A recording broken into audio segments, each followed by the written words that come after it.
Hi hello everyone, कैसे हैं आप लोग? आई होप अच्छे होंगे। Wow, good to see you.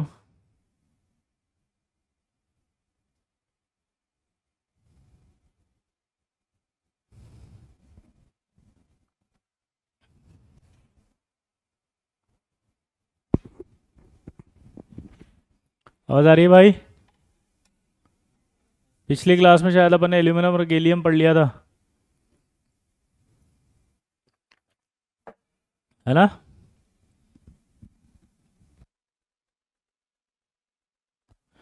Aluminium की, गैलियम की साइज का ऑर्डर आ गया था शायद। हाय, टॉपिक तो बता दो यार, क्या चल रहा था?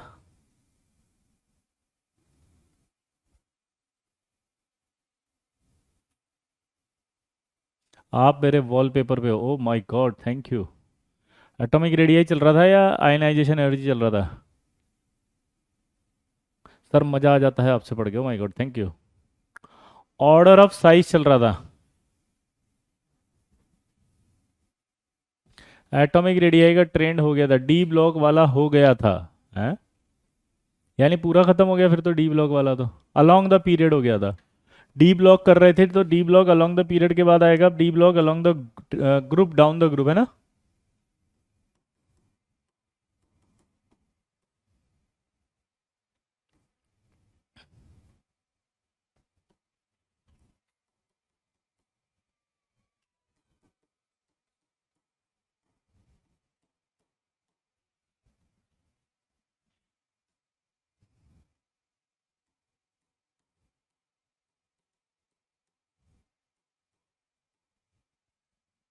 हम्म। क्लियर? यही चलेगा। अब इधर देखो।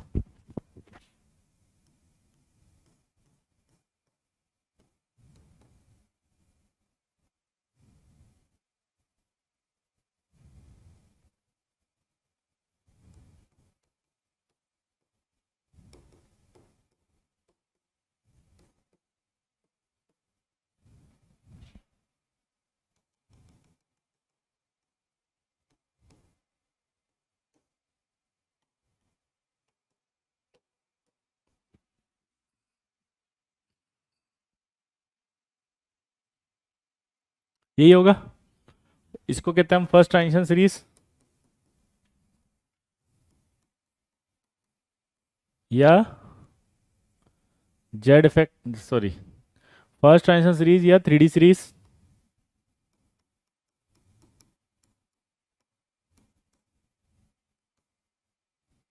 ये आपका है सेकंड ट्रांजिशन सीरीज या फोर डी सीरीज। ये आपका थर्ड ट्रांजिशन सीरीज या फाइव डी सीरीज। ऐसे ही बोला जाता है इनको। कोई डाउट? बोलो।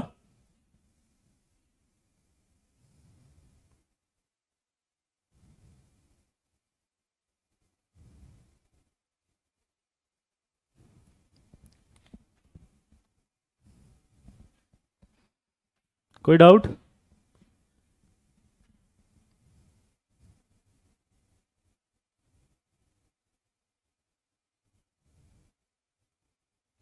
क्लियर? अब मेरा सवाल यह है कि जब हम ऊपर से नीचे आते तो आपको याद है ये आपका 57 होता है, ये आपका 72 होता है, ये आपका 89 होता है, ये 104 होता है। ठीक है। और आपको ये पता होता था कि यहाँ से जब अपन जाएंगे तो सीरियम 58 से लेके लुटीशियम 71 होता था, और ये आपका थोरियम 90 से लेकर के लोरेंशियम 103 तक होता था। इसको बोला जाता था 4F सीरीज, इसको बोला जाता था 5F सीरीज। 4F सीरीज को भी लेंथेनाइट सीरीज भी बोला जाता था।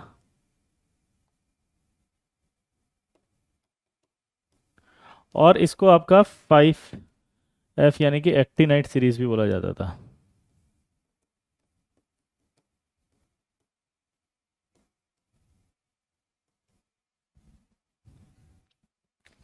अब आप देखो, अगर मैं जनरल ट्रेंड की मानूं तो ऊपर से नीचे आने पर क्या होगा, जल्दी बताओ। ऊपर से नीचे आने पर साइज बढ़ेगा।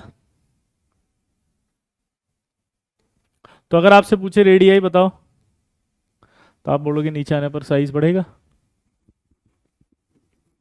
अलोंग द पीरियड सभी में एक जैसा होगा जी सुखप्रीत। हाँ क्यों होगा, क्योंकि हमारे सिलेबस में 3D ट्रांजिशन सीरीज ही है, तो आपसे एग्जामिनर 4D और 5D तो नहीं पूछेगा। ठीक है, क्लियर सुखप्रीत, इधर देखो। तो यहाँ पर हम देखें कि ऊपर से नीचे आएंगे तो साइज बढ़ेगा, लेकिन जैसे ही यहाँ से देखो आप 40 से यहाँ आते ही आपको ऐसा नहीं लग रहा है 4F आ जाएगा?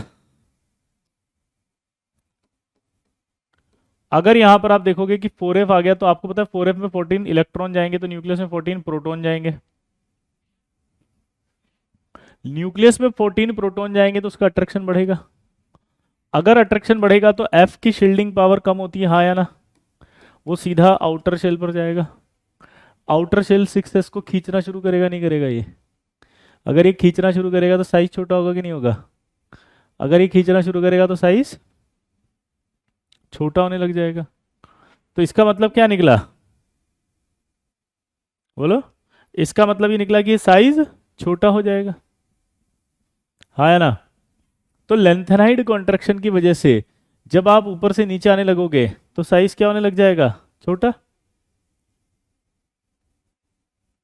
तो ऊपर से नीचे आने पर साइज डिक्रीज होगा। तो ऑर्डर अगर हम बात करें साइज का तो क्या होगा देखो, कि 3D सीरीज एलिमेंट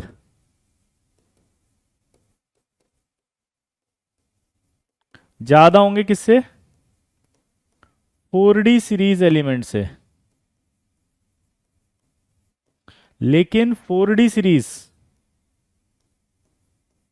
और 5D सीरीज,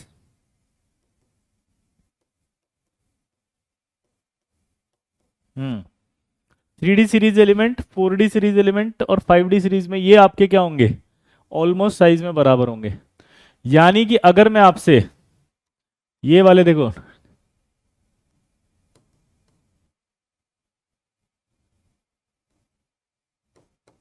अगर मैं ये पूछूं इसमें ऑर्डर बताओ, तो आप क्या बोलोगे, वेनेडियम से ज्यादा नायोबियम होगा, लेकिन नायोबियम और टेंटेलम का ऑलमोस्ट बराबर होगा। तो ये ऐसा क्यों होगा? तो आप बोलोगे कि ऐसा इसलिए होगा ड्यू टू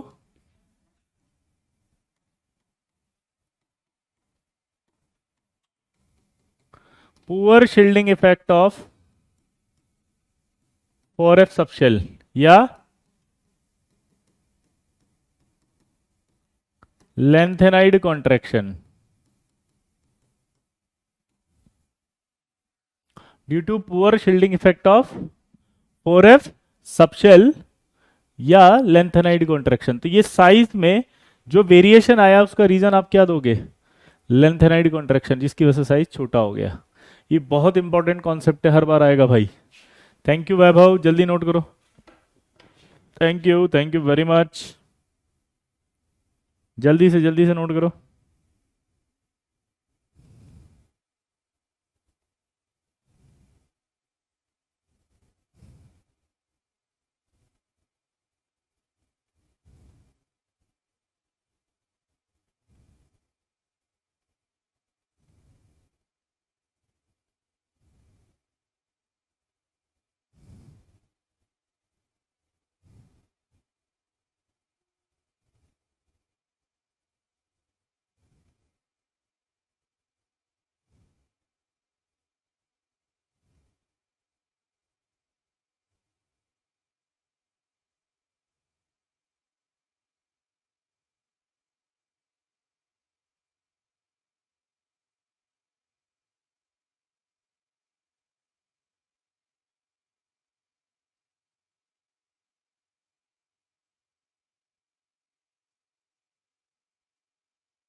हो गया?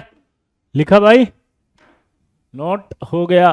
लेंथेनाइट कॉन्ट्रैक्शन दोबारा समझा दीजिए। ओ माय गॉड तनिष्क, कभी कहते हो लिखने का टाइम नहीं देते, तो मैं ऐसे लिखने के लिए दूं? What is good? ऐसे लिखूं या ऐसे लिख? सर आपकी बुक ट्राई की है, बहुत खतरनाक क्वेश्चन है। अरे वाह ऋतिक, थैंक यू। या ऐसे हट के लिखने देना चाहिए? जब मैं ऐसे लिख के देता हूँ तो बोलते कहाँ गए, क्या कर रहे हो, why are you not speaking. ऐसे नहीं होता। तो साइड में तो खड़ा होना पड़ेगा ना बेटा, है ना? तो समझ जाया करो कि नोट करने दे रहे हैं। अब इसको क्या हुआ ये समझो। एक क्वेश्चन मैं आपको दूंगा, देखे बताएंगे तो मान जाऊंगा कि आपको आ गया समझ में।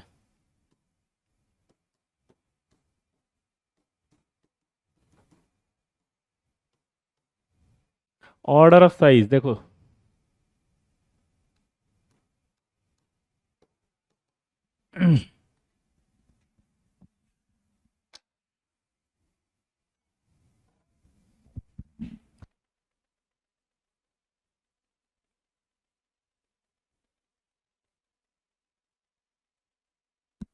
इनका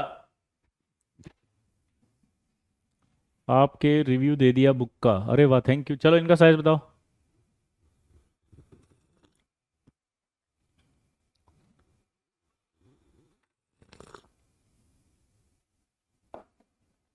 जल्दी।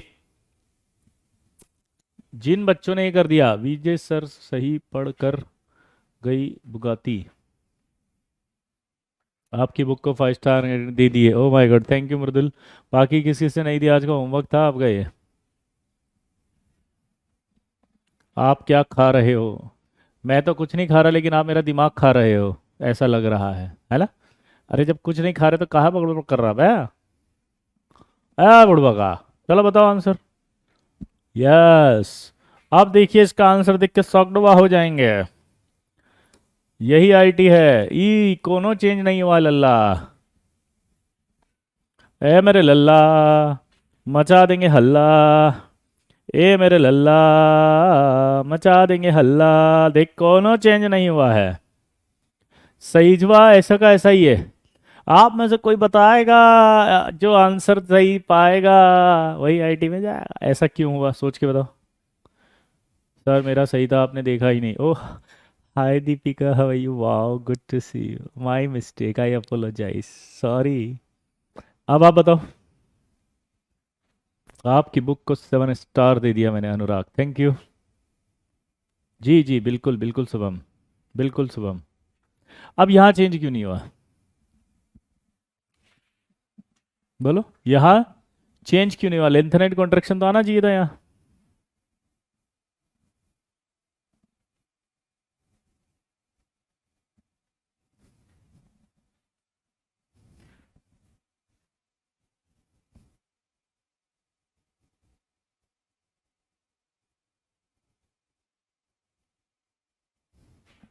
आपने ना नोटिस नहीं किया, पता है क्या, थोड़ा ध्यान से देखना था। You need more focus. कि जो लेंथेनाइड है ना, ये इस लेंथेनम के बाद आया। देखो 40 से 72 आ रहा है, तब इसका डिफरेंस आएगा। यहाँ से यहाँ गए तो डिफरेंस नहीं आ रहा। ऐसे समझो, मैं बताता हूँ। 57 और 39 को अगर मैं करता हूँ तो कितना डिफरेंस आता है, माइनस करके बताओ। 57 39 जल्दी।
18। तो जब मैं यहां देखूं कि 72 और 40, इसका डिफरेंस करो तो कितना आएगा? 32। यानी कि 14 का जो डिफरेंस है वो यहां आ रहा है ना, यहां थोड़ी आ रहा है 14 का। यानी कि जो 4F की एंट्री वो तो यहां से चालू होगी ना। बोलो।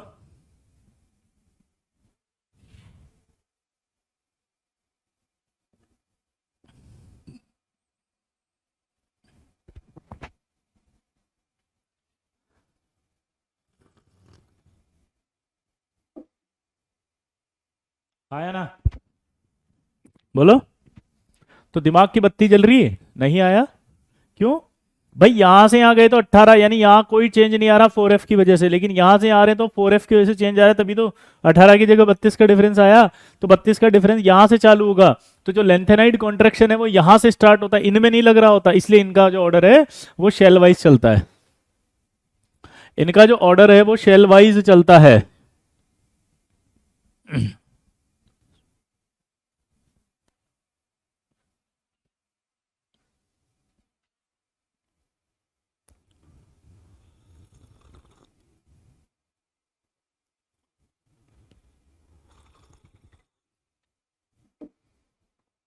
क्लियर दोस्तों? आया ना? तो इसलिए यहां से आपको साइज में जो ऑर्डर होगा वो सेम चलेगा, और आपका जो लेंथेनाइड कॉन्ट्रेक्शन है वो यहां से चलेगा। क्लियर दोस्तों? अब मजेदार बात क्या है? बोलो। मजेदार बात यह है कि ये सवाल जब आएगा तो आपको आप गलत नहीं करेंगे, क्योंकि 90% स्टूडेंट ये सवाल गलत कर देते हैं। लेंथेनाइड कॉन्ट्रेक्शन यहां से स्टार्ट हुआ है। क्लियर दोस्तों?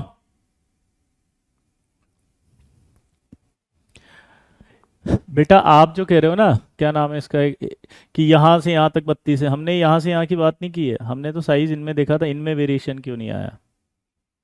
ये वेरिएशन 32 से, यहाँ तो 32 ही होता है, यहाँ ज़्यादा आएगा फिर और 32 से। ठीक है? तो ये चीज़ समझने की जो थी कि यहाँ वेरिएशन आता ही है। ठीक है? तो लेंथेनाइड कॉन्ट्रैक्शन आई होप समझ में आ गया होगा।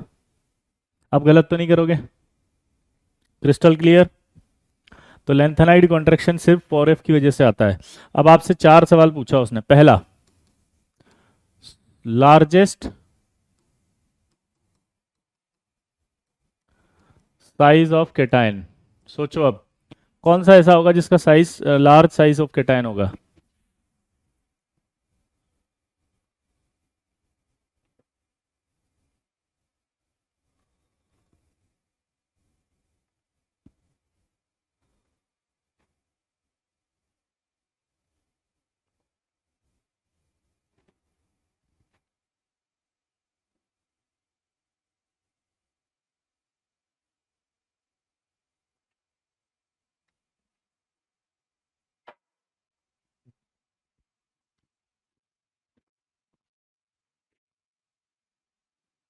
सोचो लार्ज। अब मेरी तरफ देखना, अगर मैं लेफ्ट से राइट जाऊंगा तो क्या होगा? साइज बढ़ेगा? छोटा होता है। लेफ्ट से राइट जाएंगे तो साइज छोटा होता है। और ऊपर से नीचे आते हैं अगर, तो साइज क्या होता है? बड़ा होता है।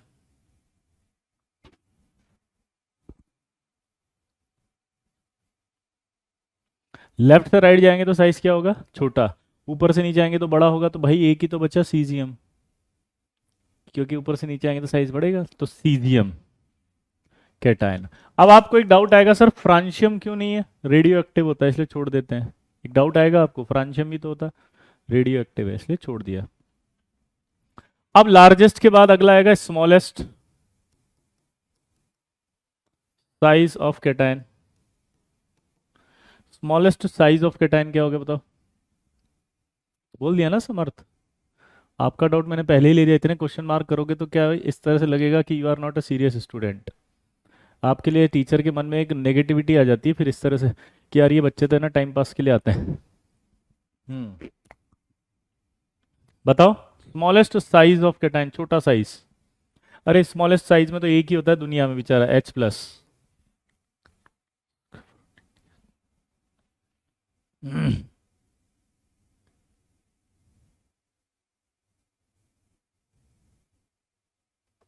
तो लार्जेस्ट साइज ऑफ कैटायन क्या होगा?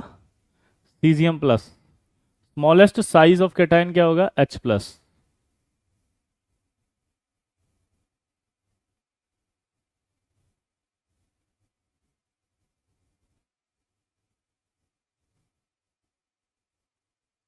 समझ गए? अब सवाल क्या आएगा?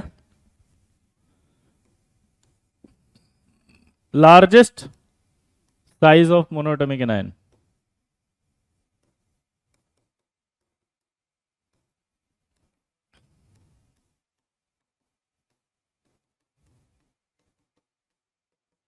लार्जेस्ट साइज ऑफ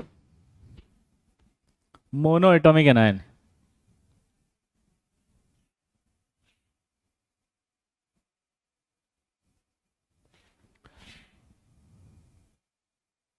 ठीक है, बताओ मोनोएटॉमिक एनायन का होगा तो दिमाग की बत्ती जलाओ। लेफ्ट से राइट जाएंगे साइज छोटा होगा, लेकिन ऊपर से नीचे आएंगे तो साइज बढ़ेगा। तो फ्लोरीन, क्लोरीन, ब्रोमीन, आयोडीन ही तो बचे। जल्दी बोलो। इधर से इधर जाएंगे साइज छोटा, लेकिन ऊपर से नीचे आएंगे साइज बड़ा, तो उसमें से सबसे बड़ा साइज किसका होगा? आई माइनस का। और स्मॉलेस्ट साइज ऑफ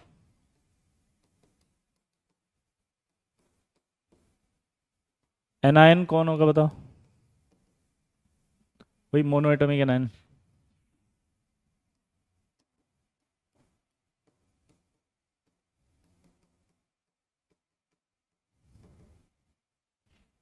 बोलो।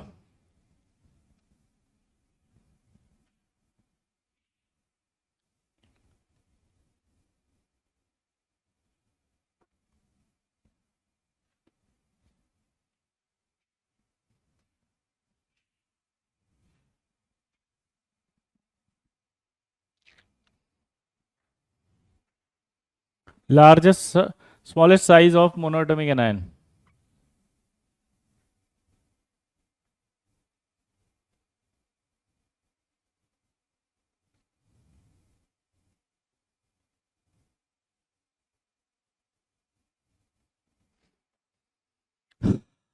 F minus. अब क्वेश्चन क्या आ रहा है बताओ? Why not H minus? Answer दो। क्यों एच माइनस नहीं है बताओ? बोलो एच माइनस क्यों नहीं है लल्ला?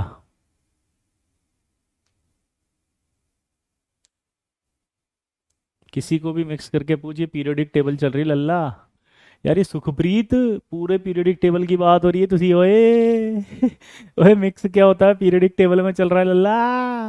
ओए मचा देंगे हल्ला। बोलो। नहीं, it is not in cation, गलत आंसर। दोबारा सुनो, मैं आपको बताता हूं। इसके अंदर एक मजेदार चीज है, बताओ क्या? इसके अंदर मजेदार चीज ये है कि यार ये जो H होता है ना, ये 1H1 होता है। क्या बोले जल्दी बताओ? ये जो H है ये 1H1 होता है।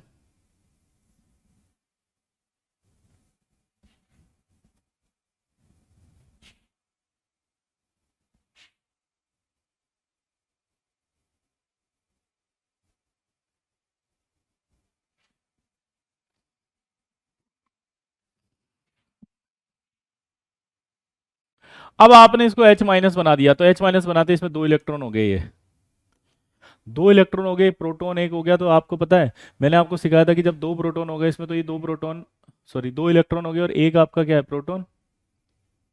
तो इसका मतलब क्या निकला? ये एक प्रोटॉन इन दो इलेक्ट्रॉन को अट्रैक्ट नहीं कर पाएगा, तो रिपल्शन होगा खतरनाक। जब रिपल्शन होगा, तो रिपल्शन होने से इस H माइनस का जो साइज है वो Br के बराबर हो जाता है। दोबारा बोलो। क्या बोले जल्दी बताओ? H माइनस जो होगा, तो उस H माइनस में प्रॉब्लम क्या होगी? दो इलेक्ट्रॉन होने से रिपल्शन होगा, और रिपल्शन होने की वजह से इसका साइज बढ़ने लगता है, और बढ़ने लगता है इस वजह से इसका साइज ब्रोमीन के बराबर हो जाता है। तो ब्रोमीन के बराबर हो जाता है, इसलिए स्मॉलेस्ट साइज नहीं कहलाता। स्मॉलेस्ट साइज नहीं हो सकता ये H माइनस। कौन होगा फिर? F minus. हाँ या ना? हाइड्रोजन बेटा H एटम ही तो है एक, है ना? क्लियर? हाँ या ना? तो ये H का साइज H माइनस का साइज Br के बराबर हो जाता है, और Br के बराबर होने की वजह से हम इसे स्मॉलेस्ट साइज नहीं कह सकते। यस, इतना लार्ज हो जाता है। क्लियर? सिंपल है। हाँ या ना? एस्टेटीन नहीं लेते ना बेटा, रेडियो एक्टिव है वर्णित। हम्म। बोलो। क्या? क्लियर? वर्णित समझ में आया बेटा? एस्टिडीन रेडियो एक्टिव इसलिए छोड़ दिया, फ्रांशियम रेडियो एक्टिव इसलिए छोड़ दिया, ठीक है। अभी कुछ समझ में आया मेरे लल्ला? मचा देंगे हल्ला, बोलो। Hello sir, my brother also studied from you, AIR 170 Kota. अच्छा, थैंक यू। हाँ या ना? ये आपको चारों याद हो गए? बहुत इंपॉर्टेंट थे। अब अगला टॉपिक जो आएगा इसमें, वो पता है कौन सा है? वो आएगा आयोनाइजेशन एनर्जी। इससे पहले कोई डाउट हो तो पूछ लो। रेडियो एक्टिव की केमिकल प्रॉपर्टीज की स्टडी नहीं करते अभिषेक, इसलिए, है ना। जिसको भी जो डाउट हो वो फटाफट बता दो। हाँ राकेश, अपने अपने डाउट लिखो लेकिन, है ना। राकेश लिख रहा समझ नहीं आया, ठीक है। जिसको जो डाउट है फटाफट लिख दो। देखो यार, ये तो कनेक्टेड था यार, अगर आप रेडियाई नहीं पढ़ के आओगे तो चारों सवाल कैसे करोगे? मोनो का मतलब एक एटम वाला, मोनो का मतलब एक एटम वाला। आपको पीरियोडिक टेबल नहीं आ रही है, देखो कोई बच्चा कह रहा है थेलियम है, इसे कैसे कैसे पढ़ के तो आओ यार थोड़ा सा। पीरियोडिक टेबल का एक रूल बताया था, लेफ्ट से राइट जाएंगे तो साइज बढ़ेगा, साइज छोटा होगा, नीचे आएंगे तो साइज बढ़ेगा। तो इसका मतलब सीजियम ही तो बचा है यहाँ पे, यही तो है, lithium, sodium, potassium, rubidium, caesium और फ्रांशियम। फ्रांशियम में मना कर दिया मैंने क्योंकि रेडियो एक्टिव है, तो सीजियम ही तो आया सबसे लार्ज। अब यहाँ से यहाँ गए तो नोबल गैसों के अंदर तो वांडरवाल रेडियाई होती है, तो वो तो बड़े होते हैं, तो उनको कंसिडर ही नहीं करते हम, है ना, रेडियो एक्टिव। और नोबल गैस को हटा दिया अपन ने, ठीक है। अब बात आती है किसकी? नोबल गैस के बाद कौन आएगा? फ्लोरीन। तो क्लोरीन, ब्रोमीन और आयोडीन, तो यही तो सबसे बड़ा होगा। एस्टेटिन रेडियो एक्टिव है, छोड़ दिया। क्लियर? तो सबसे पहले आप देखो, सबसे लार्ज साइज सीजियम, सबसे छोटा साइज फ्लोरीन, क्योंकि H माइनस तो हो नहीं सकता, F माइनस होगा, ठीक है। और अगर हेलोजन में बात करूं तो आयोडीन सबसे बड़ा हो गया, इसलिए। हाँ है ना? अभी समझ में आया? अब जिनको जो जो डाउट है पूछो। ये हमने ट्रेंड्स पढ़े हैं पहले से, पी ब्लॉक एस ब्लॉक में, ये ट्रेंड्स हमने पढ़े हैं। जल्दी जल्दी जल्दी जल्दी लिख के बताओ डाउट जो भी है। हीलियम क्यों नहीं स्मॉलेस्ट? क्योंकि हीलियम में तो नोबल गैस होता है ना, नोबल गैसों में तो वांडरवाल रेडियाई होती है, और वांडरवाल रेडियाई तो सबसे बड़ी रेडियाई होती है, वो स्मॉलेस्ट कैसे होगा बेटा?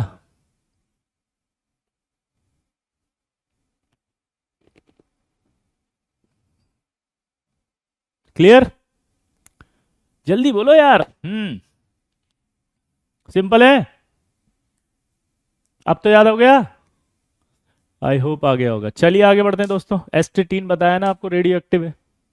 और डिटेल में एक लाइन और समझ में आएगी जब आयनाइजेशन एनर्जी पढ़ेंगे, कि एस्टेटीन हो या फ्रांशियम, इनमें 4F आ जाते हैं, तो 4F की वजह से अट्रैक्शन बढ़ने लगते हैं। अट्रैक्शन बढ़ने की वजह से इनके साइज उतने बड़े नहीं होते जितने अपन सोच रहे हैं। समझ गए? चलिए दोस्तों, मिलते हैं अगला आयनाइजेशन एनर्जी की तरफ। Yes sir, all clear? Yes sir. Jug the फटे ना बुद्ध गिल्ली, सूर्य जलंधर सामनो दिल्ली। आयनाइजेशन एनर्जी, IE, इसका नाम आयनाइजेशन एंथैल्पी भी बोलते हैं, है ना। आयनाइजेशन एंथैल्पी भी बोलते हैं, और इसका नाम आयनाइजेशन पोटेंशियल भी बोलते हैं। क्लियर? क्लियर भाई? जल्दी बोलो। सिंपल है। तो आयनाइजेशन एनर्जी क्या होता है, जल्दी बताओ। देखो, ये आपके पास न्यूक्लियस है और इसका एक इलेक्ट्रॉन है, ये न्यूक्लियस है, ये इलेक्ट्रॉन है। तो ये न्यूक्लियस अपने इस इलेक्ट्रॉन को अट्रैक्ट करके बैठा हुआ है। दोबारा बोलो। ये जो न्यूक्लियस होता है वो अपने इलेक्ट्रॉन को अट्रैक्ट करके बैठा होता है। इस इलेक्ट्रॉन को निकालने के लिए, दोबारा बोलना, इस इलेक्ट्रॉन को निकालने के लिए जो एनर्जी की जरूरत पड़ती है, इस इलेक्ट्रॉन को निकालने के लिए जो एनर्जी की जरूरत पड़ती है, उसे कहा जाता है आयनाइजेशन एनर्जी। यानी कि डेफिनेशन क्या बनी? कि amount of required energy for removal of an removal of outer shell electron from an atom, from an atom, isolated gaseous atom.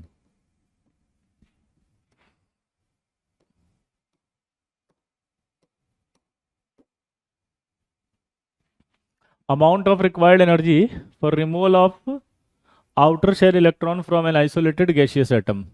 यानी गैसियस एटम जो है उसमें से आप इलेक्ट्रॉन निकालोगे, तो इलेक्ट्रॉन निकालने के लिए जो एनर्जी की रिक्वायरमेंट होगी उसे यार अब ऐसे मत करना, गोविंद आपको पढ़ाया ना कल यार, ग्रुप 7 और 8 में अलोंग द पीरियड ट्रेंड क्या होगा, कल ही तो समझाया था सब कुछ। दोबारा पिछला लेक्चर देखना है ना, आपको बस सिंपल बोलना मिडिल तक कम, फिर कांस्टेंट और फिर बढ़ जाएगा। ठीक है, चलिए आगे बढ़े। अब हाय मिष्टी, हाउ आर यू, कैसी हैं आप? ठीक है, हाँ अब आपसे क्वेश्चन पूछेगा। अब देखो, अगर आप पुराने टॉपिक में उलझे रहोगे तो ये बहुत इंपॉर्टेंट टॉपिक है, खराब हो जाएगा। मैं फिर से बोल रहा हूँ, अब अगर ऐसे आपको पढ़ना है तो फिर आप बोल दो। आपको जब भी नया टॉपिक आए तो पुराने टॉपिक के जो भी डाउट है साइड में पटक दो अब। ठीक है, 7 और 8 को कंपेयर नहीं करते गोविंद, सीधा चलता है मिडिल तक कांस्टेंट और फ्री। ऐसे वैल्यूज देखोगे तो अलग अलग आएगा। मैंने आपको क्लास में बोला भी था कि वैल्यूज मत देखना, अगर आप वैल्यूज देखोगे तो आपको डाउट्स आएंगे, तो इसलिए वैल्यूज मत देखो। जो मैंने बताया बस उतना ध्यान रखो बेटा Govind. I know you are so intelligent है ना, बट जो मैं कह रहा हूँ वो ध्यान रखो। अगर आप वैल्यूज में जाओगे तो बहुत ज़्यादा आप कॉन्ट्राडक्शन में आ जाओगे, आपका सवाल गलत हो जाएगा। ठीक है, क्योंकि आप 7 8 में भी वैल्यू देख रहे हो, और आप जो है वो निकल और कॉपर में भी वैल्यू देखोगे तो भी आपसे आंसर गलत आएंगे। इसी वजह से इनको क्या करते हैं, सीधा बोला जाता है, डायरेक्ट वैल्यूज नहीं बोलते। कि आप जाओगे तो मिडिल तक कम, फिर मिडिल में आपके कांस्टेंट और फिर इंक्रीज। डायरेक्ट याद रखो बस, है ना बेटा। जिनको कुछ समझ नहीं आ रहा वो क्या करें, तो ऋषभ वो जाएं और जाके रिवीजन करें, इस क्लास को छोड़ दें। क्योंकि आपकी वजह से ऐसा ना हो कि बाकियों को जिनको समझ में आ रहा है बेचारे वो परेशान हो जाएं। तो आप जाओ और अपना रिवीजन करो तुरंत। जो शुरू से चैप्टर पढ़ते हैं उन्हीं को समझ में आता है, तो आप जाकर के इस चैप्टर को स्टार्टिंग से पढ़ो फटाफट से। ठीक है, समझ गए? चलिए आगे बढ़े। अब इसमें एक सवाल आएगा, आइसोलेटेड का मतलब क्या है सर? ये आइसोलेटेड आपने लिखा, जो आइसोलेटेड का मतलब होता है वो कंडीशन जिसमें किसी भी तरह का एक्सटर्नल फोर्स ऑफ अट्रैक्शन और रिपल्शन नहीं लगता। दोबारा बोलो, ऐसा जिसमें किसी भी तरह का, बोलो, फोर्स ऑफ अट्रैक्शन और रिपल्शन नहीं लगता, उसे कहा जाता है क्या? बोला जल्दी बताओ। फोर्स ऑफ अट्रैक्शन और रिपल्शन नहीं लगता, उसे क्या कहा जाता है बताओ? Isolated condition. यानी ऐसी कंडीशन जिस पर किसी भी तरह का एक्सटर्नल फोर्स ऑफ अट्रैक्शन और रिपल्शन नहीं लगे। क्लियर? इसके दूसरे नाम बताओ क्या क्या थे? आयनाइजेशन एनर्जी, आयनाइजेशन एंथैल्पी, बोलो, और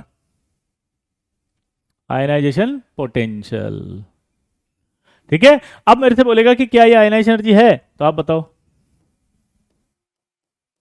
इसमें से एक इलेक्ट्रॉन निकाल दिया तो इसको आयनाइजेशन एनर्जी बोलोगे क्या?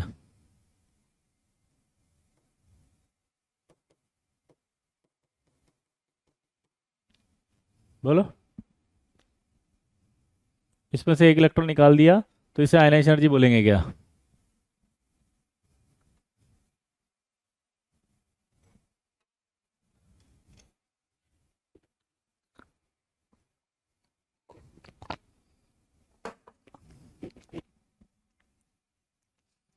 ये आयनाइजेशन एनर्जी नहीं है। पूछो क्यों? क्योंकि यहां सॉलिड लिखा हुआ है, तो इसलिए यह गलत हो गया। यहाँ क्या लिखा था? गैशियस, यहाँ क्या लिख दिया उसने? सॉलिड, तो ये गलत हो गया।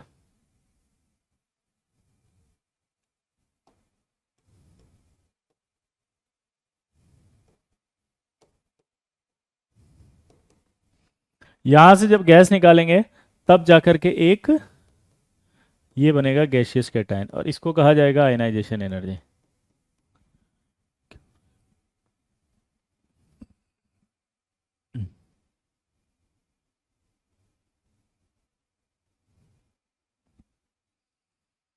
ये आयनाइजेशन एनर्जी होगी क्योंकि इसमें से आप एक इलेक्ट्रॉन निकाल रहे हो, और इसको कहा जाएगा आयनाइजेशन एनर्जी, क्योंकि यहाँ गैस लिखा है। हमने ऊपर लिखा ना गैशियस एटम, यहाँ भी गैशियस एटम लिखा हुआ है, और यहाँ क्या लिखा है? सॉलिड। हाँ या ना?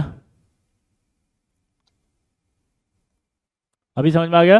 तो इस तरह से दो क्वेश्चन देगा और आयन एनर्जी में आपसे पूछेगा कौन सा रिएक्शन आयन एनर्जी को समझा रहा है, आयन एनर्जी को बता रहा है। तो कौन सा बता रहा है? ये वाला, वो वाला नहीं। क्यों नहीं बता रहा? समझ में आ गया? क्लियर? मेटल का अगर, मेटल की गैसियस स्टेट भी होती है बेटा आर्यन, है ना? हाँ, कोई भी एलिमेंट होता है उसकी गैसियस स्टेट भी होती है। हम बना सकते हैं ना सब्लिमेशन दे करके, बचपन में पढ़ा होगा। सब्लिमेशन एनर्जी किसे कहते हैं बताओ? सब्लिमेशन एनर्जी होती है जब किसी मेटल को हीट देते हैं, सॉलिड को हीट देते हैं, तो वो गैस में आ जाता है। ठीक है, चलें आगे बढ़े। अब अगर मान लीजिए मैं एक एक इलेक्ट्रॉन निकाल दूं इनमें से, ये एन है, इसमें से एक इलेक्ट्रॉन निकाल दिया प्लस, फिर एक इलेक्ट्रॉन निकाल दिया दो प्लस, फिर एक इलेक्ट्रॉन निकाल दिया थ्री प्लस। जब एक इलेक्ट्रॉन निकालते हैं तो उसके कहते हैं आयन एनर्जी वन। जब एक और इलेक्ट्रॉन निकालते हैं तो आयन एनर्जी टू। और जब एक और इलेक्ट्रॉन निकालते हैं तो आयन एनर्जी थ्री। ठीक है। अब यहां पर क्या होता है कि आपसे पूछेगा order of ion energy. Order of ion energy पूछेगा किसकी? आई ई वन की, आई ई टू की, और आई ई थ्री की। अगर आयन एनर्जी की बात करें तो किसकी आएगी? Ion energy one, ion energy two, ion energy three. Clear? अब इसको कैसे निकालेंगे किसकी ज्यादा होगी? दिमाग की बत्ती जलाना। ये आपको E बाई पी लिख रहा हूं मैं। E मतलब होगा इलेक्ट्रॉन, P मतलब प्रोटॉन। दिमाग की बत्ती जलाओ। वापस से बोल रहा हूं मैं, ऐसे गोला देखा करो जब भी आयन एनर्जी आए, बीच में न्यूक्लियस देखा करो, यहां इलेक्ट्रॉन देखो, ये न्यूक्लियस इस इलेक्ट्रॉन को पकड़ के बैठा है। तो जितना स्ट्रांगली पकड़ के बैठा होगा, ये जो बीच का न्यूक्लियस है, ये इस इलेक्ट्रॉन को जितना स्ट्रांगली पकड़ के बैठा होगा, आपको आयन एनर्जी उतनी ज्यादा लगेगी निकालने में। आपको आयन एनर्जी उतनी ज्यादा लगेगी इलेक्ट्रॉन को निकालने में। आया ना? बोलो।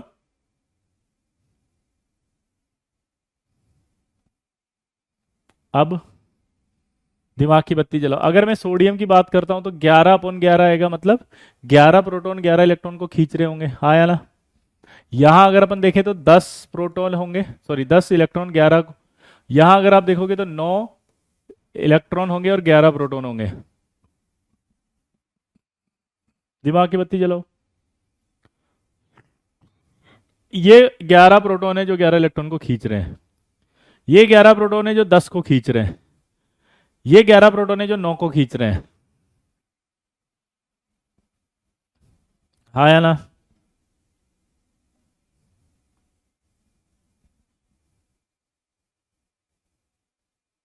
मुझे इतना सा बता दो कौन ज्यादा खींच रहा होगा?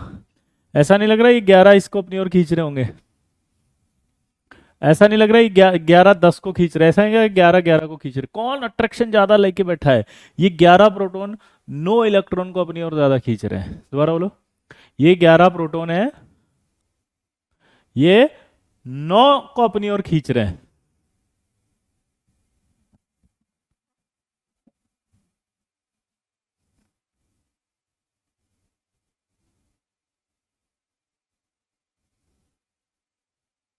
सिंपल है। इसका मतलब क्या हुआ? ऐसे लिख दूं, देखना जरा। जेड इफेक्टिव ऑफ थर्ड ज्यादा होगा जेड इफेक्ट सेकंड से,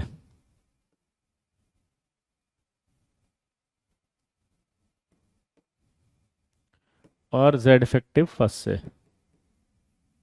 बोलो। तो जेड इफेक्टिव थर्ड ज्यादा होगा तो अट्रैक्शन ज्यादा होगा, जेड इफेक्टिव सेकंड से और फर्स्ट से तो आयन एनर्जी भी थर्ड वाली ज्यादा आएगी ना लल्ला।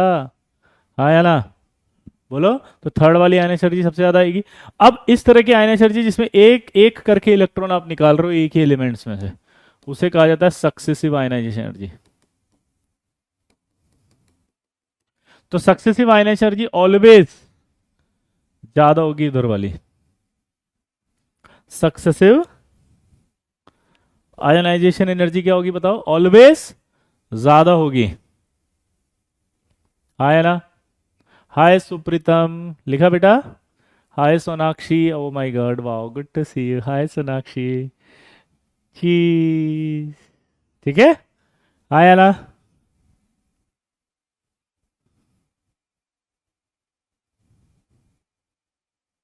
है ना सोनाक्षी? वाह, लिखा बेटा? हम्म। तो एक एक करके निकाल रहे हैं। अब मेरा सवाल पूछेगा एक आपसे, correct order of ionization energy बताओ।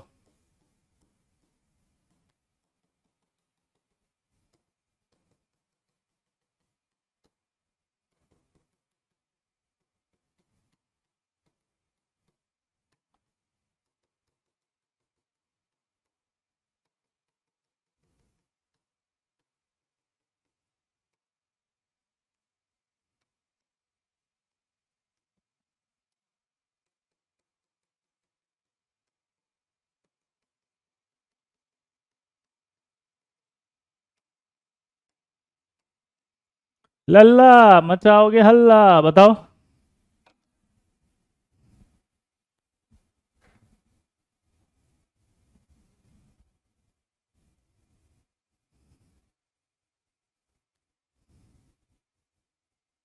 सक्सेसिव आयनाइजेशन होगा ऑलवेज, मतलब हाँ, सक्सेसिव आयनाइजेशन हमेशा उधर वाली ज्यादा होगी। इसका आंसर बताओ। हम्म।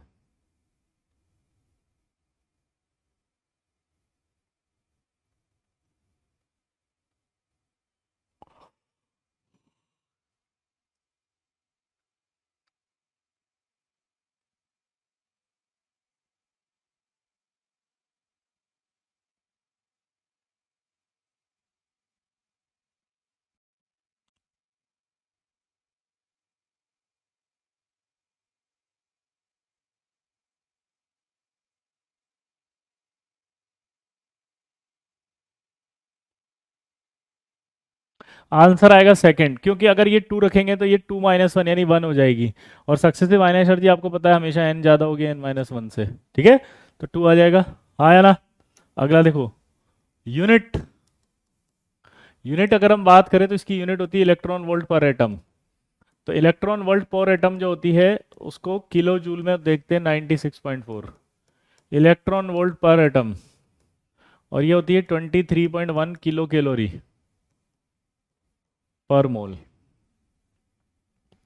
तो वन इलेक्ट्रॉन वोल्ट पर एटम बराबर होता है 96.4 किलो जूल पर मोल। वन इलेक्ट्रॉन वोल्ट पर एटम बराबर होता है 23.1 किलो कैलोरी पर मोल। ये यूनिट आपको पता होनी चाहिए। ठीक है, इसके बाद अब आएगा फैक्टर्स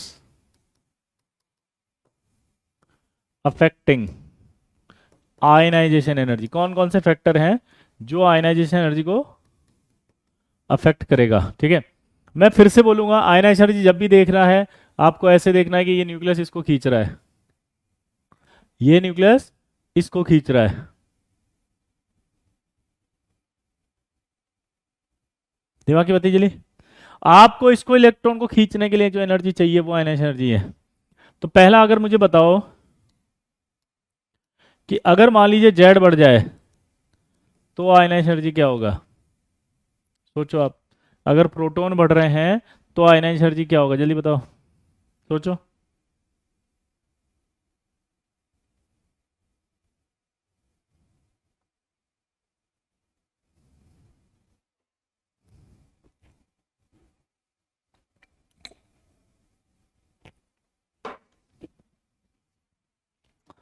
बढ़ेगा, ये तो पक्का बात है, क्योंकि प्रोटॉन बढ़ेगा तो ये बढ़ेगा।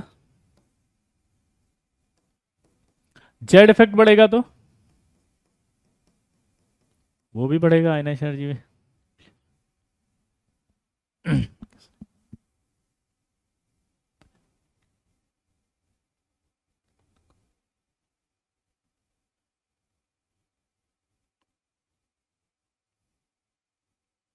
अब बताओ, तो भी बढ़ेगा। लेकिन अगर तीसरा पूछूं,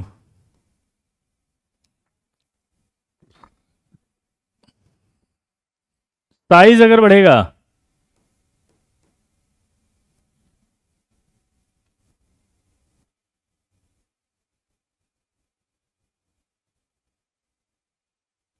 अब बताओ साइज अगर बढ़ गया तो दिमाग की बताओ।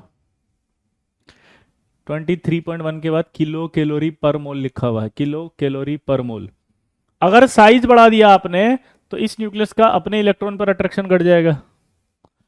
इस न्यूक्लियस का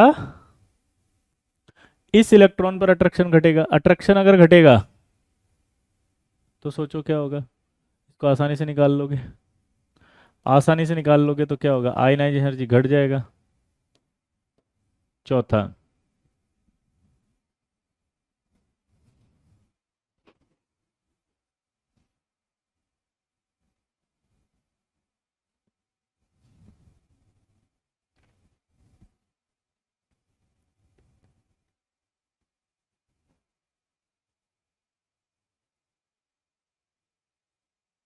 सिग्मा बताओ।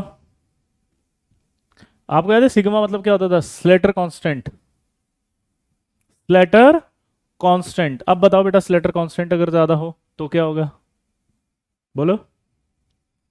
अगर ये ज्यादा हो जाए स्लेटर कांस्टेंट, तो आयनाइज एनर्जी क्या होगा, जल्दी बताओ। अब स्लेटर कांस्टेंट होता क्या है ये देखो।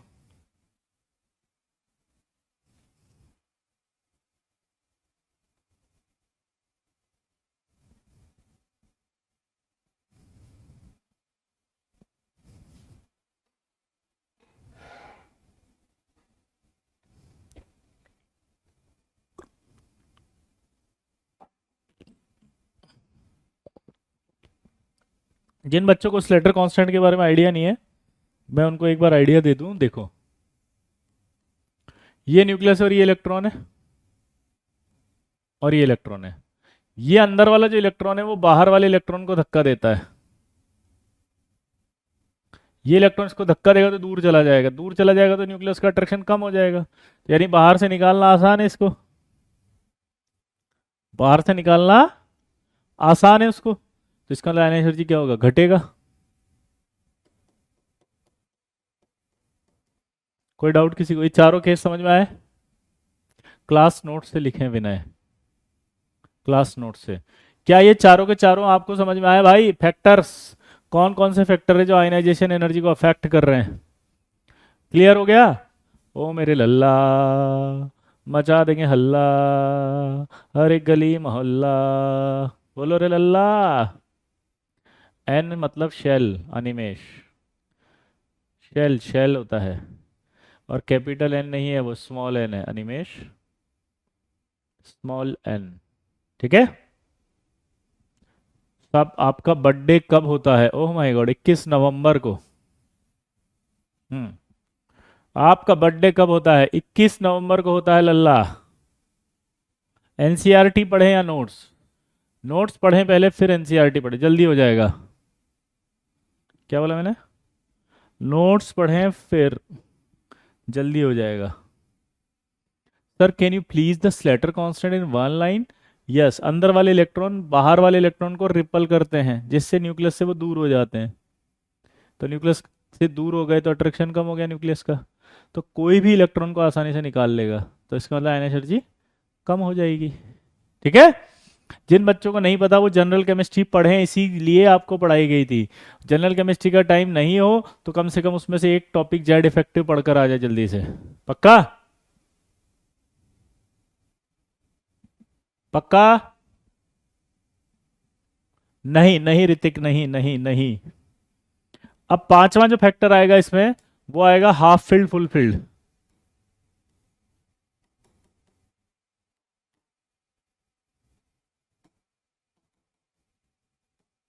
Half filled, fully filled. जैसे नाइट्रोजन की बात करें अगर अपन,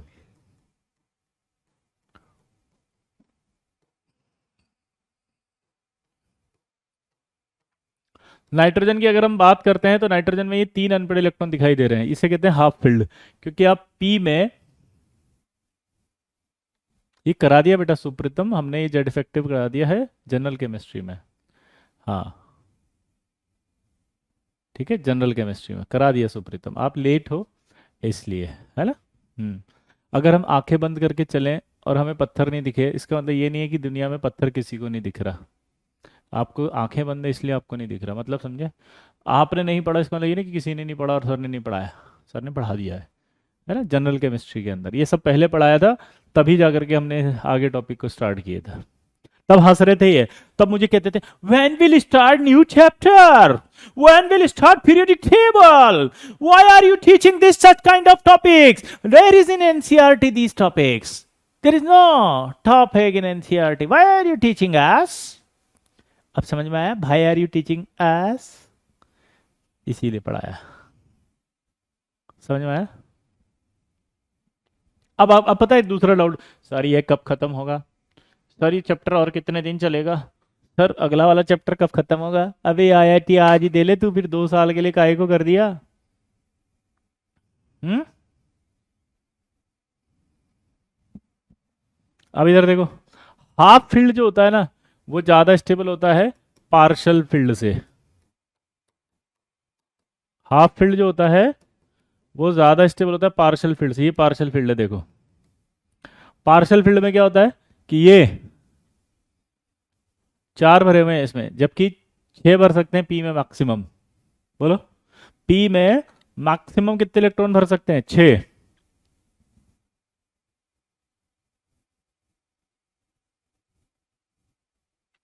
तो 6 के आधे अगर 3 भरे हों तो उसे हाफ फील्ड कहेंगे, और अगर 6 और 3 नहीं है उसके अलावा भरे हो तो पार्शल फील्ड कहेंगे। जैसे 5 है तो पार्शल फील्ड, 4 है तो पार्शल फील्ड, 2 है तो पार्शल फील्ड, ऐसे। तो ये क्या है? Partial field. तो अब इसमें से अगर इलेक्ट्रॉन निकालूं, देखो इधर ये वाला इलेक्ट्रॉन आसानी से निकल जाएगा। अगर इसमें से इलेक्ट्रॉन निकाल दूं तो हाफ फील्ड हो जाएगा ये। तो ये आसानी से इलेक्ट्रॉन निकालेगा ना, तो ये आसानी से इलेक्ट्रॉन निकालेगा।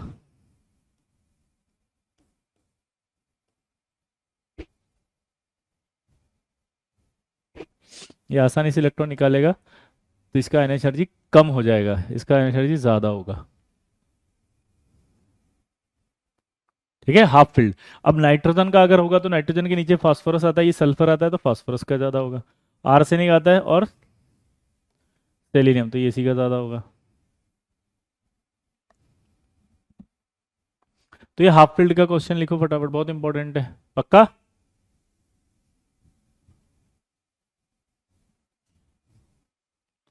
क्लियर? हाफ फील्ड में से इलेक्ट्रॉन निकालना आसान होता है, क्या बोला जल्दी बताओ? हाफ फील्ड में से निकालना मुश्किल होता है और पार्शियल फील्ड में से निकालना आसान होता है।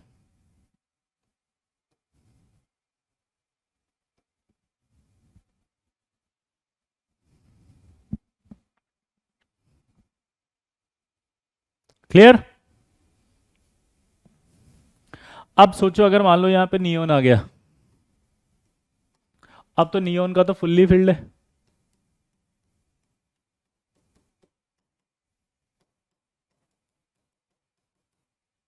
तो ये तो आसानी से निकलेगा क्या? नहीं, आसानी से निकलेगा। फुल्ली फील्ड कॉन्फ़िगरेशन सबसे ज़्यादा स्टेबल है, तो यानी कि फुल्ली फील्ड कॉन्फ़िगरेशन है। फुल्ली फील्ड कॉन्फ़िगरेशन होगा तो क्या होगा? हायर आयनाइज एनर्जी होगी। तो यानी कि सबसे ज़्यादा एनर्जी रखेंगे नोबल गैसेस रेस्पेक्टिव पीरियड में। बोलो, हायर एनर्जी रखेंगे। हाय ना? बोलो। Hi Shreya, why are you so worried? हम्म। तो रेस्पेक्टिव पीरियड्स में noble gas high ionize energy रखेगी due to fully filled configuration. अभी हम सब पढ़ेंगे किसकी सबसे ज़्यादा है, किसकी सबसे कम, ये सब पढ़ाएंगे, है ना? और अगर आपसे ये भी पूछो कि दो पार्शल फील्ड आ गए तो कैसे करेंगे, ये भी पढ़ रहे हैं अपन सब, अभी एक एक फैक्टर पढ़ रहे हैं। फिर ट्रेंड्स पढ़ेंगे ना, ट्रेंड्स में आएंगे ये सारे डाउट्स क्लियर। हाँ, जैसे एक बच्चा लिख रहा है, ये आतिश, ऑक्सीजन और फ्लोरीन में किसका ज़्यादा होगा, अभी बताएंगे ट्रेंडवा में, है ना? इसके बाद आएगा, अब फुल्ली फिल्ड के बाद आता है पेनिट्रेशन इफेक्ट।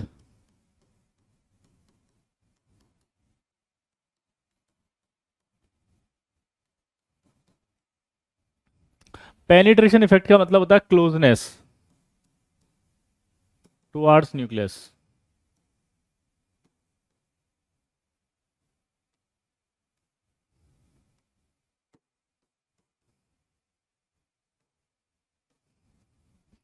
पेनिट्रेशन क्या होता है बताओ? Closeness towards nucleus. Oh my god, Aryan बोल रहा है your handwriting is so beautiful. Oh my god, thanks. पहली बार जिंदगी में किसी ने मेरी तारीफ करी राइटिंग की यार, I am so glad. O my God, blushing. O my God, my hand is so blushing. मना कर रहा है लिखने के लिए, कह रहा है कि नहीं, थोड़ी देर मेरी तारीफ हुई है, इज्जत देने दे मुझे। ओ my god, wow, so thank you, wow.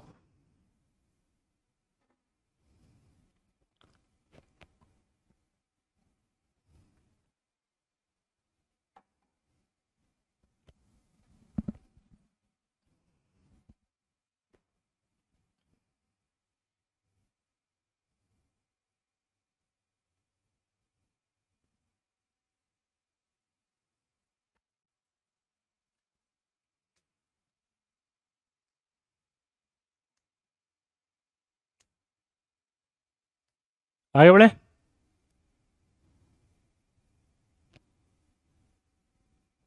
हाँ या ना। मेरी हैंडराइटिंग आपसे अच्छी है, गजब बेइज्जती है भाई, गजब बेइज्जती है। हम्म।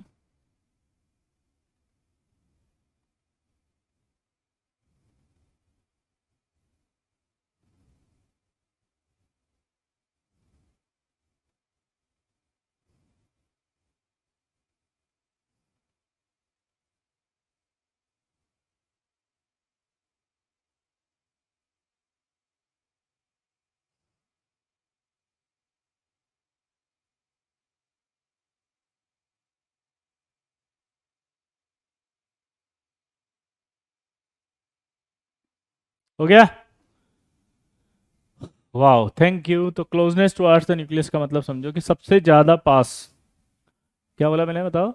सबसे ज्यादा पास जो होता है वो कौन होता है, बताओ। हम्म। सबसे ज्यादा पास कौन होता है, बताओ। अगर आपको नहीं पता तो मैं बताता हूँ, एस ऑर्बिटल। सबसे ज्यादा पास अगर एस ऑर्बिटल होगा तो उस कंडीशन में क्या होगा? न्यूक्लियस का सबसे ज्यादा अट्रैक्शन किस पे लगेगा? सबसे ज्यादा अट्रैक्शन न्यूक्लियस का एस ऑर्बिटल पे लगेगा। तो इसमें से निकालना मुश्किल हो जाएगा।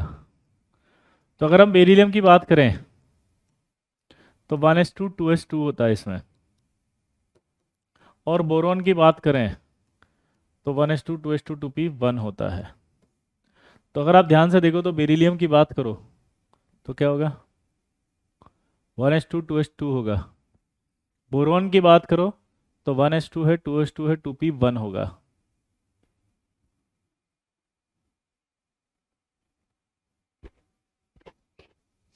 बोलो।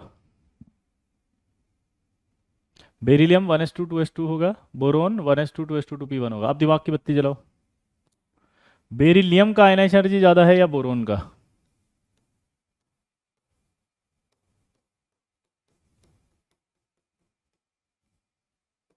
तो बेरिलियम का ज्यादा होगा, क्योंकि आपको इसमें से इलेक्ट्रॉन निकालना होगा तो एस में से निकालोगे।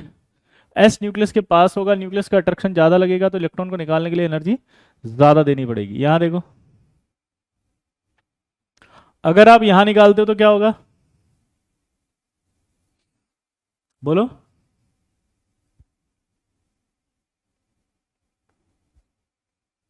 यहां से निकालना मुश्किल है कि आसान है? आसान होगा, क्योंकि पी में से निकाल देंगे तुरंत निकल जाएगा। तो सेम ऐसे कैसे अगर हम बात करेंगे, बेरिलियम के नीचे मैग्नीशियम होता है, एल्यूमिनियम होता है, कैल्शियम इसके नीचे है, गैलियम इसके नीचे है। तो अब बताओ क्या होगा? मैग्नीशियम ज़्यादा होगा, ये ज़्यादा होगा? बोलो।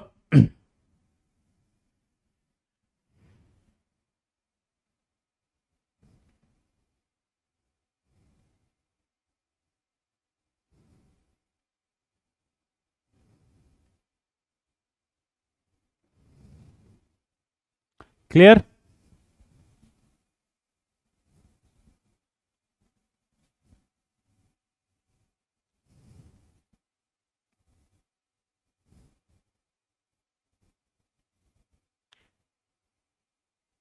ये वाला क्वेश्चन समझ में आया नहीं आया कि ऑर्डर? तो इस तरह के सवाल आपसे पूछे जाएंगे तो बता देंगे। ठीक है। अब आएगा इसी पर सवाल, ट्रेंड्स। ठीक है। Along the period.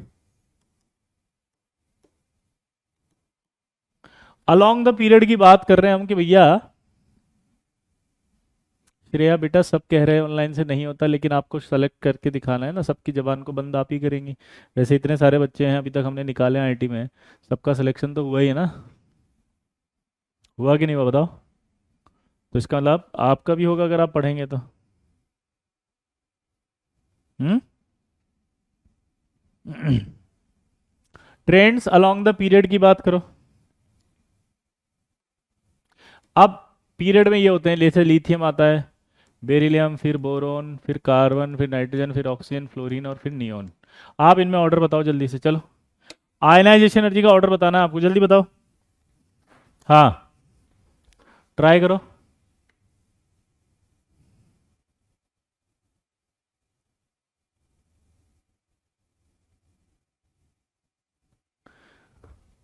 Vijay sir का जलवा है, आईआईटी हलवा है, मज़ा आ गया, अरे वाह। पढ़ने में आए सी, थैंक यू।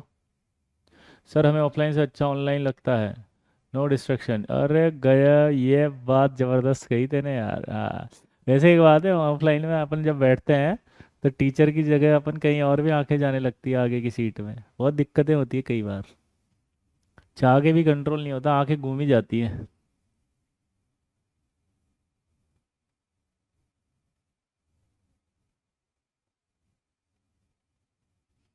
है ना? हाँ, क्योंकि एनपीएस करना ही पड़ता है, मजबूरी हो जाती है। एनएसपी तो होता ही है ना? हाँ, ऑर्डर बताना, order order order order order order, order बताना लल्ला, ऑर्डर, सही ऑर्डर बताना, अभी जो पढ़ाया उस हिसाब से, ऑर्डर ऑर्डर ऑर्डर ऑर्डर। आप इंस्टा पर कभी रिप्लाई नहीं करते, ओ माय गॉड। एनपीएस क्या होता है? बहुत ही अच्छा सवाल था ये। एनपीएस क्या होता है? बहुत ही बढ़िया सवाल। नयन सुख प्राप्ति। क्या होता है? हम्म। अब इधर देखो, तो डिस्ट्रैक्शन नहीं होगा आपका अगर आप फोकस्ड होके पढ़ेंगे, तो इधर ध्यान देना। तो मैं जब इसमें गया तो मेरे को पढ़ाया गया था कि सर अभी अभी ट्रेंड्स पढ़े थे कि लेफ्ट से राइट अगर जाएंगे तो आपको पता है जेड इफेक्टिव बढ़ेगा, जेड इफेक्टिव बढ़ेगा तो आयनाइसर्जी भी बढ़ेगा। क्लियर कट हो गया ना? लेफ्ट से राइट अगर जाएंगे तो जेड इफेक्टिव बढ़ेगा, और जेड इफेक्टिव अगर बढ़ेगा तो आयनाइसर्जी बढ़ेगा।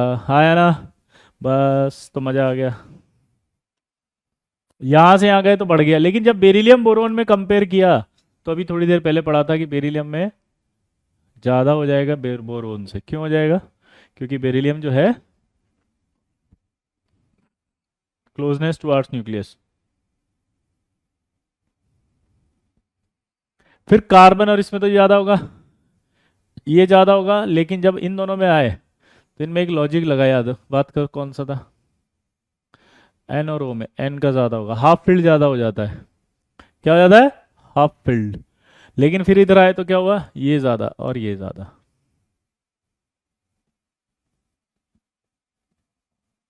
अब मज़ेदार बात क्या है? मज़ेदार बात है कि अब ओवरऑल ऑर्डर लिखना है।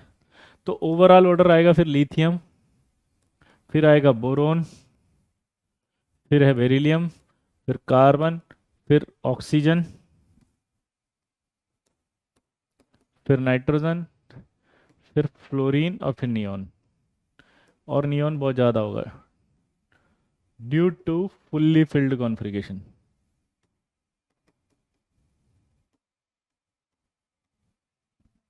क्या होगा बताओ?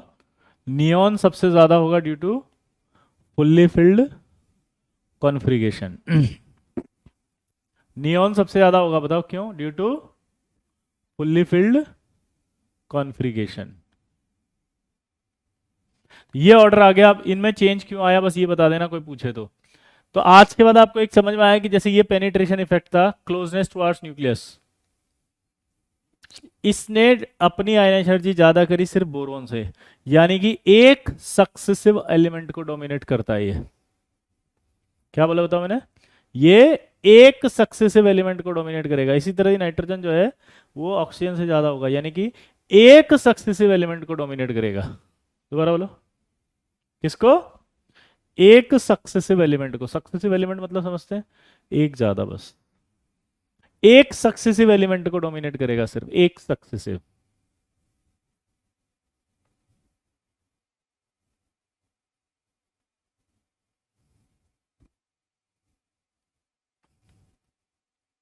एक सक्सेसिव एलिमेंट को डोमिनेट करेगा।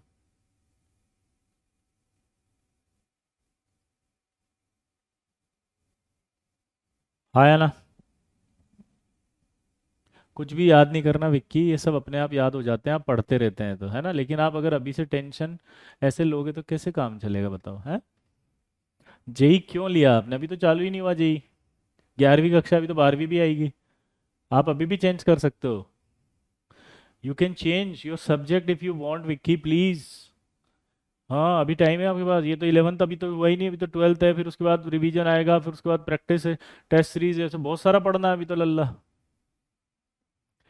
आपको ये मैं बताना चाह रहा हूँ कि ये बेरिलियम और बोरोन में सिर्फ कहाँ आगे आया है, सिर्फ ये बोरोन से आगे आया है। इसी तरह नाइट्रोजन जो है वो सिर्फ किससे आगे आया है, ऑक्सीजन से आगे आया है। ऐसा नहीं है कि हाफ फील्ड हो गया तो वो सबसे आगे पहुंच गया। ऐसा नहीं है कि हाफ फील्ड हो गया तो फ्लोरीन से आगे आ गया, नहीं।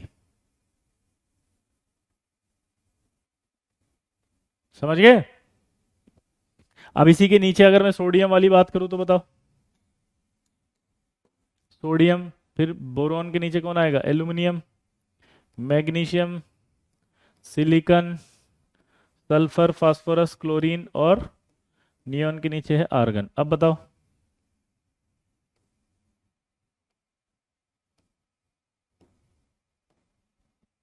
ये इसी के नीचे सोडियम के नीचे कौन आएगा, पोटेशियम।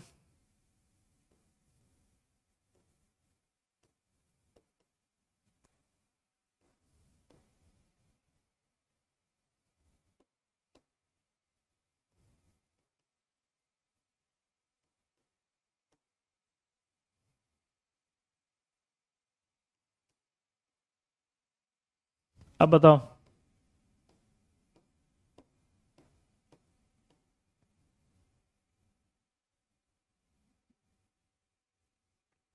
क्लियर? हाँ है ना? तो ये आपके ऑर्डर्स आएंगे, आई होप आप कर लेंगे। सक्सेसिव का मीन होता है एक एलिमेंट के जस्ट बगल वाला एलिमेंट। जैसे तुम्हारे बगल में पड़ो, जैसे तुम्हारा घर का नंबर है 401, तो आपके बगल वाले घर का नंबर है 402, तो this is called your successive house. Successive house का मतलब समझ गए, बगल वाला, जस्ट बगल वाला। क्लियर दोस्तों? जस्ट बगल वाला।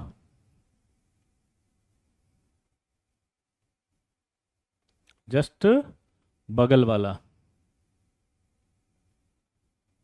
हाँ, ऊपर नीचे दोनों में एल्यूमिनियम, अरे ये क्या हुआ, कैल्शियम आएगा यहाँ। ये आपके पीरियड में होता है ट्रेंड। किस में होता है? हाँ, नोट करने का टाइम दे देना। ओके, लिख लो भाई, आराम से लिखो, कोई टेंशन नहीं है, जल्दी जल्दी।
भाई लिख लो तो बता देना।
हो गया।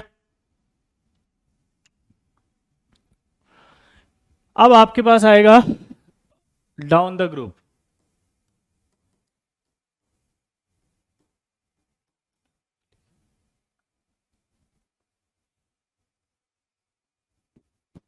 क्लियर। डाउन द ग्रुप में सबसे पहले अपन एस ब्लॉक की बात करेंगे।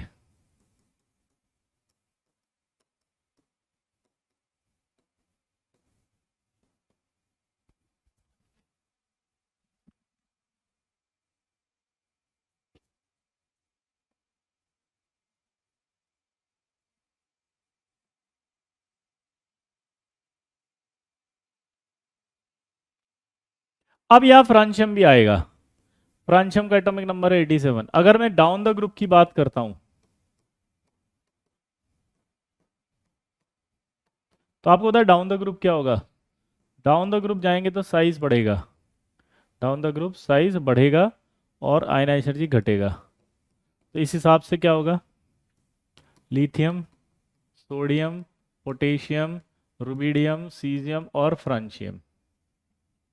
अगर आप ध्यान से देखो तो यहाँ क्या दिखाई दे रहा है, लिथियम सबसे ज़्यादा होगा, सोडियम होगा, फिर पोटेशियम होगा, फिर रुबिडियम होगा। लेकिन जब सीजियम और फ्रांशियम में आएंगे तो फ्रांशियम का आयनाइज एनर्जी ज़्यादा हो जाता है सीजियम से। दोबारा से बोलो, क्या बोला जल्दी बताओ।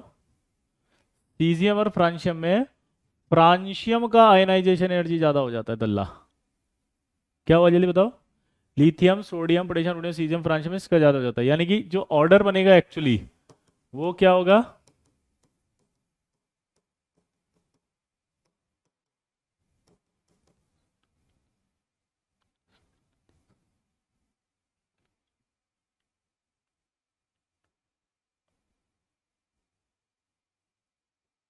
अब ये क्यों हुआ ऐसा कि फ्रांशियम आगे आ गया।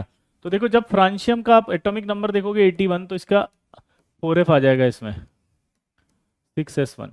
अब जब 4f आएगा तो न्यूक्लियस में कौन आएगा, 14 प्रोटॉन्स। अभी जस्ट बताया था मैंने, 4f आएगा तो क्या होगा, न्यूक्लियस में 14 प्रोटॉन्स। क्या बोला जल्दी बताओ।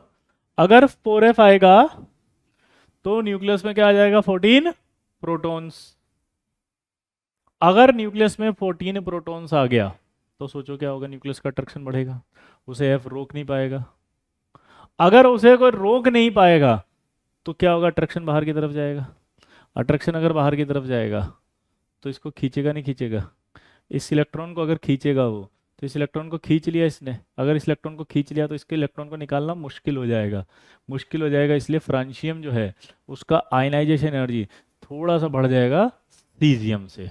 क्लियर, नहीं आई बात समझ में। और आप उसका रीजन पूछेंगे तो रीजन क्या आएगा, due to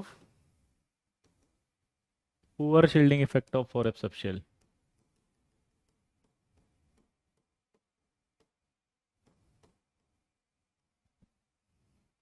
due to poor shielding effect of 4f subshell. ठीक है, इसी तरह से सेम अगर मैं सेकेंड ए की बात करूं,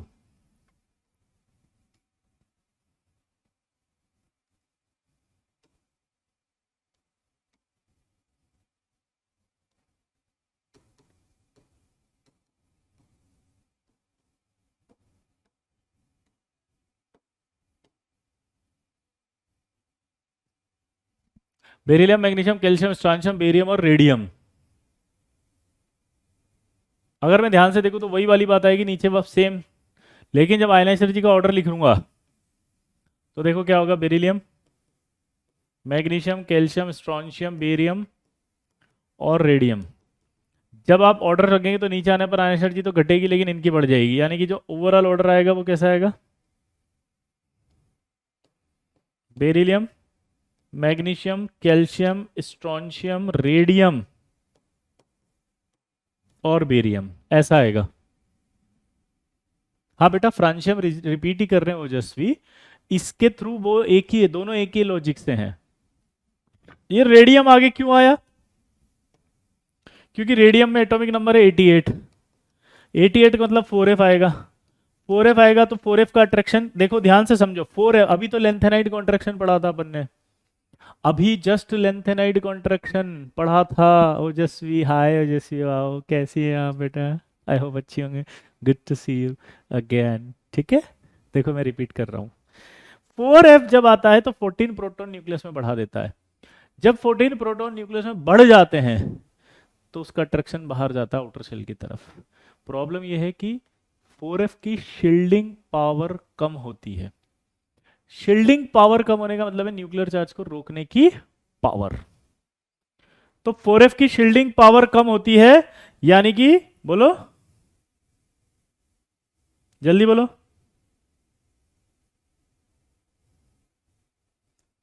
रोकने की पावर कम होती है। तो रोकने की अगर पावर कम होगी तो रोक नहीं पाएगा वो। हाँ या ना?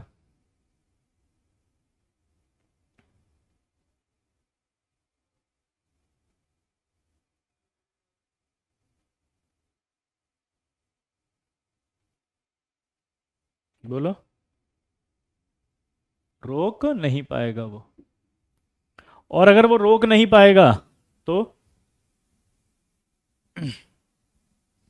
अट्रैक्शन बाहर की तरफ जाएगा। जब यहाँ जाएगा इस पे से तो इलेक्ट्रॉन को अट्रैक्ट करके बैठा हुआ है, तो इलेक्ट्रॉन को निकालना मुश्किल होगा कि नहीं होगा?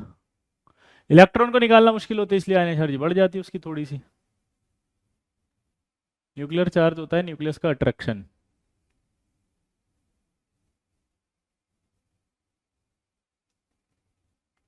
हाँ, एक्टिन आईडी तो है ये, फ्रांशियम। फ्रांशियम में तो आएगा ना 87 में, इस पे इफेक्ट तो लगेगा ना 4f का। हाँ, तो अट्रैक्शन तो लगेगा इसका, पक्का।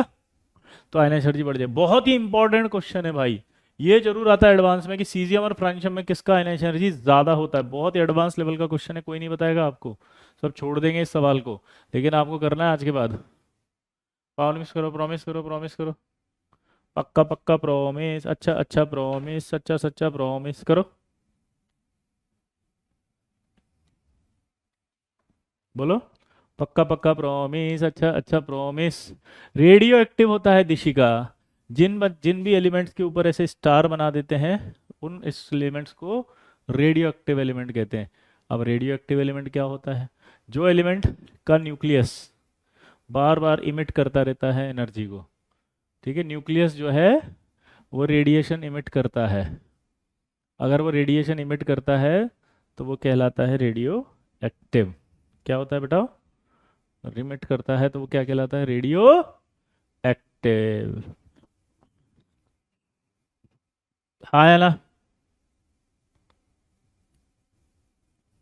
बोलो। हाँ, यूरेनियम भी रेडियो एक्टिव है। हाँ बिल्कुल अभिनव, 4f अगर फुल्ली फिल्ड है तो अप्लाई करेगा वो, पक्का। अब आपको यहाँ तक अच्छे से पढ़कर आना है, क्योंकि अगली क्लास में हम पी ब्लॉक में इनके इफेक्ट पढ़ेंगे down the group ionization energy के, पक्का। तो आयनाइजेशन एनर्जी के हम क्या करेंगे? ऑर्डर पढ़ेंगे, ऑर्डर। तो इनको याद करके आना अच्छे से भाई। प्रॉमिस करो, पक्का वाला प्रॉमिस, सच्चा वाला प्रॉमिस, अच्छा वाला प्रॉमिस, ट्रू ट्रू प्रॉमिस, जल्दी करो। क्या बोला मैंने? ट्रू वाला प्रॉमिस, पक्का वाला प्रॉमिस, जल्दी करो।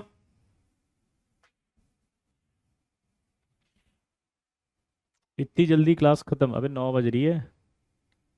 कौन बोला ये?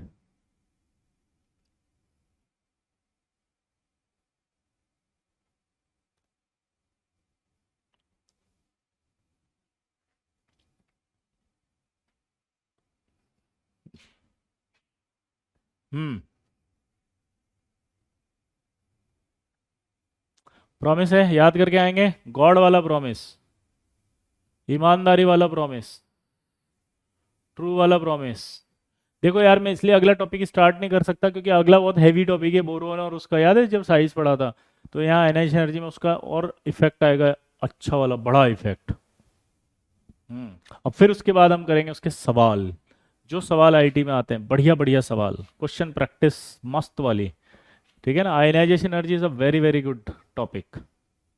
क्या वाला, जल्दी बताओ। Ionization energy is a very good topic. Promise. अब अपने डाउट पूछो जल्दी जल्दी। होमवर्क तो ये याद करके आना है अच्छे से। जिसको जो डाउट है जल्दी बोलो। Cutie pie. अच्छा, अगर आपसे एक बात पूछे यहाँ पे कि नोबल गैस जो होगी, क्या वो अपने रेस्पेक्टिव पीरियड में, नोबल गैस जो है, क्या वो अपने रेस्पेक्टिव पीरियड में हाईएस्ट आयनाइजेशन एनर्जी रखेगी? जल्दी बताओ। वो बोल रहा है कि नोबल गैस क्या अपने रेस्पेक्टिव पीरियड में, बोलो, हाई आयनाइजेशन एनर्जी रखेगी? नोबल गैस अपने रेस्पेक्टिव पीरियड में क्या हाई आयनाइजेशन एनर्जी रखेगी? बताओ। यस, क्योंकि एक तो लेफ्ट से राइट जाएंगे तो जेड इफेक्टिव बढ़ रहा है, लेफ्ट से राइट जाने पर एक तो जेड इफेक्टिव बढ़ रहा है देखो, और दूसरा एक और है, जेड इफेक्टिव बढ़ने के साथ फुल्ली फिल्ड कॉन्फ़िगरेशन भी है। तो एक तो जेड इफेक्टिव भी बढ़ रहा है, न्यूक्लियर चार्ज सबसे ज़्यादा उसका है, और एक फुल्ली फिल्ड भी है। तो इसका मतलब क्या निकला? बोलो, इसका मतलब क्या निकला?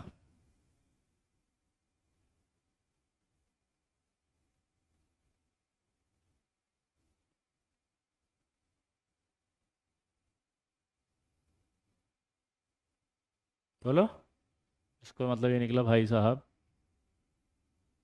इसका मतलब ये निकला भाई साहब